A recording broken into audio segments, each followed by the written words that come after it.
Okay, close your eyes for a second and just try to imagine this scene. It's the absolute height of summer, and you're standing in the sweltering cobblestone streets of 1518 Strasbourg. The air is incredibly thick, dust is kicking up everywhere, and right in front of you is a lone woman who simply cannot stop moving her feet. And we're not talking about a joyful dance here, it's a relentless, exhausting shuffle. Welcome to this explainer. Today, we're diving deep into one of history's most bizarre and honestly captivating medical mysteries, the dancing plague of 1518. So, let's set the stage. It's July in Strasbourg, which was this bustling free city within the Holy Roman Empire, perched right on the edge of the Rhine River. The summer heat is just intense. It's baking the wooden houses and the dust of the unpaved market square. And into this stifling, oppressive atmosphere steps a woman known in the historical records as Frau Trophia. She walks out of her front door, steps into the open street, and she begins to dance. No music playing, not for any local festival. Her movements are totally repetitive, almost mechanical. It's like her legs refuse to obey anything except this overwhelming urge to keep stepping and turning. The sun climbs, hours and hours pass, and despite the sweat just pouring down her face, she doesn't stop. Now you might be wondering, okay, it's just one person, right? Well, before this whole event was over, the solitary shuffling of Frau Trophia would spiral into a full-blown, terrifying civic crisis. 400. That is the staggering number of people who would eventually be swept up in this uncontrollable, agonizing compulsion at the outbreak's peak. 400 citizens quite literally trapped in an endless, waking nightmare of motion. So how on earth did one woman's strange behavior snowball into a mass phenomenon? Section 1. The first steps. To really understand this panic, we have to look at how terrifyingly fast the whole thing escalated. Frau Trophia began her solitary dance around July 7th. By the third day, as she was persisting through just extreme fatigue, 6 other people had joined her. By the end of the first week, the crowd of dancers had swelled to over 30 people. We're talking laborers, servants, housewives. And the physical toll was horrific. The historical records actually tell us that the soles of their feet became raw, blistering, and eventually they were bleeding right through their shoes. Yet even that level of extreme exhaustion couldn't stop the compulsion. People were literally collapsing, catching a brief breath on the ground, and then rising to dance all over again. By August, the market square was just a churning mass of nearly 400 tireless bodies. So why did this happen? Well, to figure that out, we have to look at the psychological pressure cooker of Strasbourg at the time. The years leading right up to 1518 had brought repeated, devastating famines that sent grain prices absolutely soaring. Add to that the terrifying waves of smallpox, syphilis, and, the ever-present shadow of the bubonic plague. Families were grieving, they were starving, and they were living under the looming threat of heavy new taxes. The psychological pressure cooker of Strasbourg was quite literally at maximum capacity. Section 2. The city's musical cure. Faced with a rapidly growing crisis, the city council obviously tried to help, but their solution disastrously backfired. Observing the dancers, city officials and local physicians came up with a treatment plan based on the medical knowledge of the 1500s. Instead of restraining the victims, they decided to lean into the compulsion. First, they ordered carpenters to build a massive wooden stage right in the middle of the market square to give the dancers a better surface. Second, they literally hired professional musicians.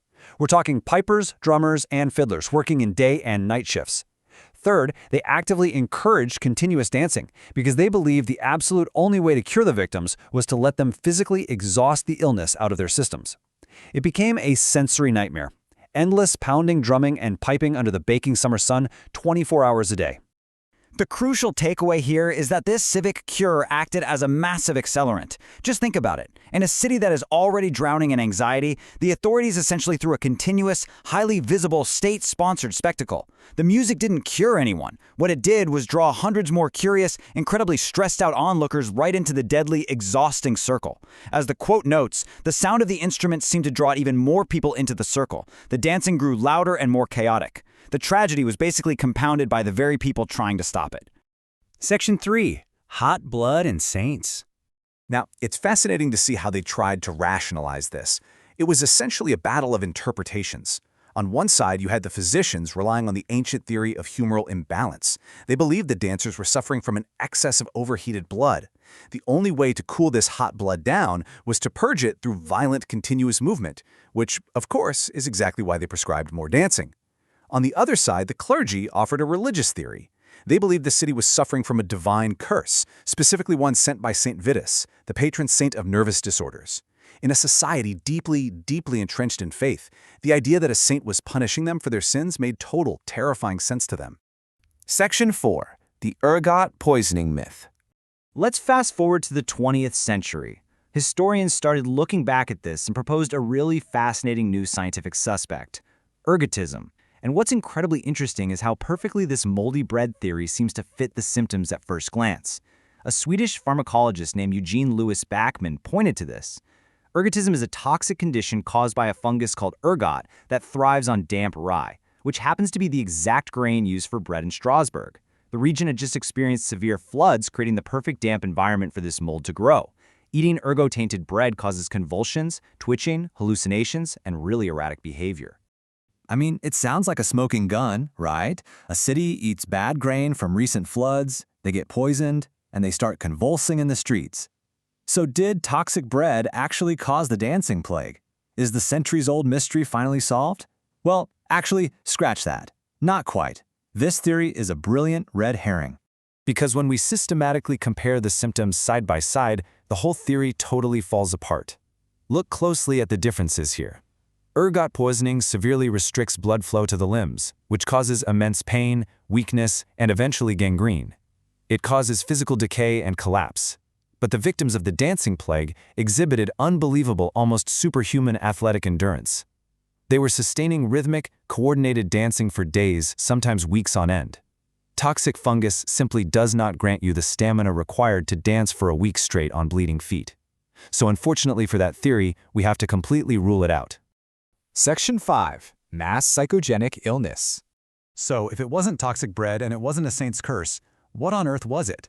Modern medical historians like John Waller believe the answer lies in something called mass psychogenic illness. Now, this is absolutely crucial to understand. This isn't about faking it. This is a profound, involuntary collective response. It happens when the human mind, placed under extreme, unbearable emotional stress, literally translates that despair into very real physical symptoms. And through the power of suggestion and social contagion, those physical symptoms can rip through a tightly knit community like wildfire. When you look at Strasbourg in 1518, you see the absolute perfect storm of ingredients required for this to happen. First, you have a deeply vulnerable population that's been pushed to the brink of starvation and disease. Second, you have a pre-existing cultural belief that St. Vitus could literally curse you to dance. So when Frau Trophia finally cracked under the pressure and began to manifest her distress through motion, her neighbors, who are sharing the exact same trauma and beliefs, unconsciously imitated her. And then, as we know, the city threw a stage and a live band into the mix, amplifying the social contagion to a catastrophic level. Their minds were totally overwhelmed and their bodies genuinely, physically responded. This quote really beautifully summarizes the reality of the situation. The compulsion spread, not because of a toxin, but because the mind under sufficient pressure can produce real physical symptoms that match shared fears. What makes this bizarre tragedy so profoundly relatable to us today is that it's simply the human mind trying to process a world that feels completely, utterly out of control. When the normal buffers of daily life break down, our brains are going to utilize whatever cultural framework is available to express that pain. As the summer eventually cooled, the stress of the famine eased up, the music was stopped, and the dancing plague finally faded into history. But it leaves us with a really provocative thought. We obviously don't fear St. Vitus anymore. But when our modern world feels overwhelmed by stress, economic uncertainty, and just general global anxiety, we really have to ask ourselves, how might our own collective stress be silently shaping our bodies and our behaviors today? We might not be literally dancing in the streets, but the human mind's incredible power to physically manifest our deepest anxieties hasn't changed a bit. Thanks for exploring this fascinating piece of history with me in today's Explainer. Keep questioning, keep learning, and I'll catch you next time.